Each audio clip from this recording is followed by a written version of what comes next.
ಆತ್ಮೀಯ ರೈತ ಬಾಂಧವರಿಗೆ ನಮಸ್ಕಾರ.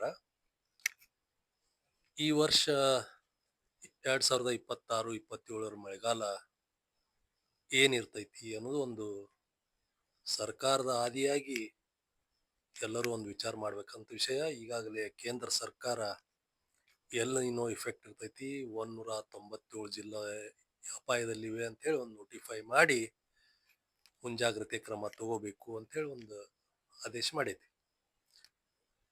ಈಗ ಎಲ್ ನಿನೋ ಇಫೆಕ್ಟ್ ಅದು ಏನೇನ್ ಇರ್ತೈತಿ ಅನ್ನೋದು ಒಂದು ಪಾಯಿಂಟ್. ಹಿಂದೊಂದು 40-50 ವರ್ಷ ನೋಡಿದಾಗ 1982ರಾಗ ಸ್ಟ್ರಾಂಗ್ ಎಲ್ ನೀನೋ ಇತ್ತು. ಅವಾಗ ಮಳೆ ಪ್ರಮಾಣ ಕಡಿಮೆ ಇತ್ತು. 1987ರಾಗೂ ಸ್ಟ್ರಾಂಗ್ ಎಲ್ ನೀನೋ ಇತ್ತು. ಅವಾಗ 19% ಮಳೆ ಕಡಿಮೆ ಆಗಿ ಭೀಕರ ಬರಗಾಲ ಇತ್ತು. 1990ರಾಗ ಸಾಮಾನ್ಯ ಅಂದ್ರೆ ಅಲ್ಪ ಮಟ್ಟಿಗೆ ಇತ್ತು, ಮಳೆ ಸ್ವಲ್ಪ ಕಡಿಮೆ ಆಯ್ತು. ಅದೇ 1997ರಾಗ ವೆರಿ ಸ್ಟ್ರಾಂಗ್ ಎಲ್ ನೀನೋ ಇದ್ದಾಗೂ ಮಳೆ ಪ್ರಮಾಣ ಸರಿಯಾಗಿ ಆಗಿತ್ತು.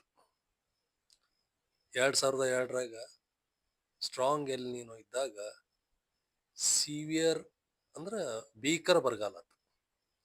2004ರಾಗ ವೀಕ್ ಎಲ್ ನೀನೋ ಇದ್ದಾಗ ಸ್ವಲ್ಪ ಮಳೆ ಪ್ರಮಾಣ ಕಡಿಮೆ ಆಯ್ತು. 13% ಎವರೇಜ್ಗಿಂತ ಸ್ವಲ್ಪ ಕಡಿಮೆ ಆಗಿತ್ತು. 2009ರಾಗ ಮಾಡರೇಟ್ ಟು ಸ್ಟ್ರಾಂಗ್ ಎಲ್ ನೀನೋ ಇದ್ದಾಗ 22% ಮಳೆ ಕಡಿಮೆ ಆಗಿ ಆ ವರ್ಷನೂ ಬರ ಬಿತ್ತು.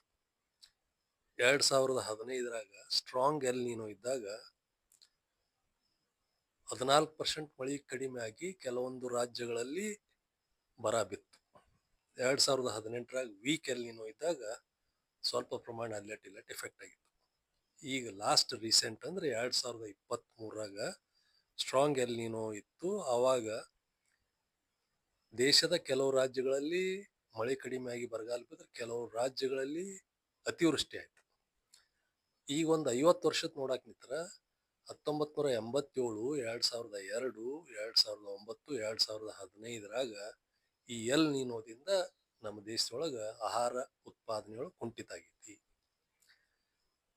ಅದೇ 1997ರಾಗ ವೆರಿ ಸ್ಟ್ರಾಂಗ್ ಎಲ್ ನೀನೋ ಇದ್ದಾಗನು ಮಳೆ ಪ್ರಮಾಣ ಯಥಾ ಪ್ರಕಾರ ಇತ್ತು.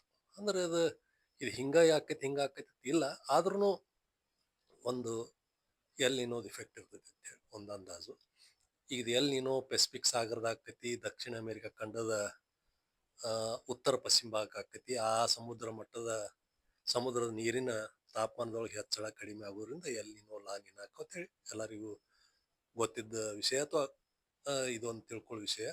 ಈಗ ನಾನು ಮುಖ್ಯವಾಗಿ ಹೇಳ್ಬೇಕಾದ ವಿಷಯ ಏನಪ್ಪಾ ಅಂದ್ರೆ, ನಮ್ಮ ರೈತರು, ಅದರಲ್ಲಿ ನೀರಾವರಿ ಇರೋರು, ಆಮೇಲೆ ಅವ್ರಿಗೆ ನೀರಿನ ಮೂಲ ಅಂದ್ರೆ ನೀರಾವರಿ ಮೂಲ, ನದಿ, ಬೋರ್ವೆಲ್ಲ, ಬಾವಿ, ಕೆನಾಲ ಇದ್ದಂಥವ್ರಿಗೆ ಮಳೆಯ ಪ್ರಮಾಣ ನೋಡಿ. ಯಾಕಂದ್ರೆ ಜೂನ್ದಾಗ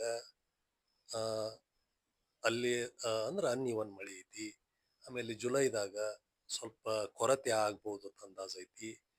ಆಗಸ್ಟ್ನ್ಯಾಗ ಭಾಳ ಕೊರತೆ ಆಗ್ಬೋದು ಅಂತ ಅಂದಾಜ್ ಐತಿ. ಒಂದ್ ವೇಳೆ ಭಾಳ ಕೊರತೆ ಆಯ್ತು ಅಂದ್ರ ಈ ನೀರಾವರಿ ಮೂಲ ಅವ್ರ ಈಗೇನಿರ್ತೈತಿ ಕೆಲವೊಬ್ರದ್ದು ಅವ್ರ ಕ್ಷೇತ್ರ ಎಷ್ಟಿರ್ತೈತಿ ಅದಕ್ಕೆ ತಕ್ಕಂಗ ನೀರಿನ ಲಭ್ಯತೆ ಇರ್ತೈತಿ.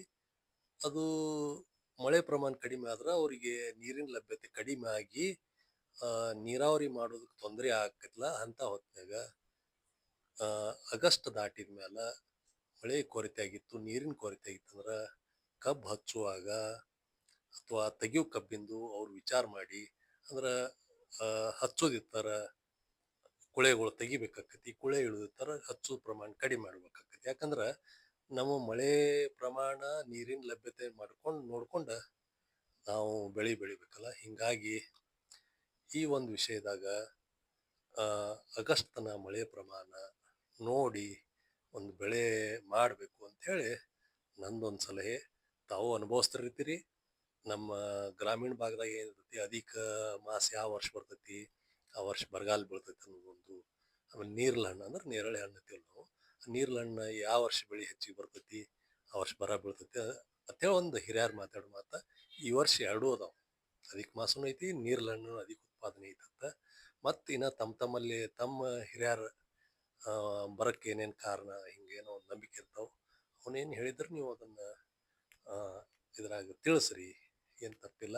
ಇದು ಒಂದು ಎಲ್ ನೀನೋದಿಂದ ಆ, ಮಳೆ ಪ್ರಮಾಣ ಕಡಿಮೆ ಆಗಿ ನೀರಿನ ಕೊರತೆಯಿಂದ ಬೆಳೆ ಹಾನಿ ಆಗಬಾರ್ದು ಅನ್ನೋದಕ್ಕೆ ತಾವೊಂದು ಮುನ್ನೆಚ್ಚರಿಕೆ ಕ್ರಮ ತಗೊಳ್ರಿ. ಆ ಮಳೆ ಪ್ರಮಾಣ ನೀರಿನ ಲಭ್ಯತೆ ನೋಡಿ ನಾವು ಬೆಳೆಯ ಪ್ರಮಾಣ ನೋಡ್ಬೇಕಾಗ್ತದೆ. ಯಾಕಂದ್ರೆ ಈ ವರ್ಷ ಎಲ್ಲಿ ನೀನು ಆತಂದ್ರೆ ಈ ವರ್ಷ ಕಬ್ಬಿನ ಬೆಳೆ ಕಡಿಮೆ ಆದ್ರೆ ಮುಂದಿನ ವರ್ಷನೂ ಫ್ಯಾಕ್ಟ್ರಿಗೆ ಕಬ್ಬು ಪೂರೈಕೆ ಕಡಿಮೆ ಆಗ್ತೈತಿ. ಅದಕ್ಕೆ ಫ್ಯಾಕ್ಟ್ರಿ ಅವ್ರದ್ದು ಅದು ಅವ್ರದ್ದು ಮಾತು ಬಿಡ್ರಿ. ನಾವು ನೀರಿನ ಲಭ್ಯತೆಯನ್ನು ನೋಡ್ಕೊಂಡು ನೀರಾವರಿ ಮಾಡೋದು ವಿಚಾರ ಮಾಡತಕ್ಕಂಥ ವಿಷಯ ಅಂತ ಹೇಳಿ ತಮ್ಮ ಮುಂದೆ ಹೇಳಕ್ಕೆ ಇಚ್ಛೆ ಪಡ್ತೀನಿ. ನಮಸ್ಕಾರ.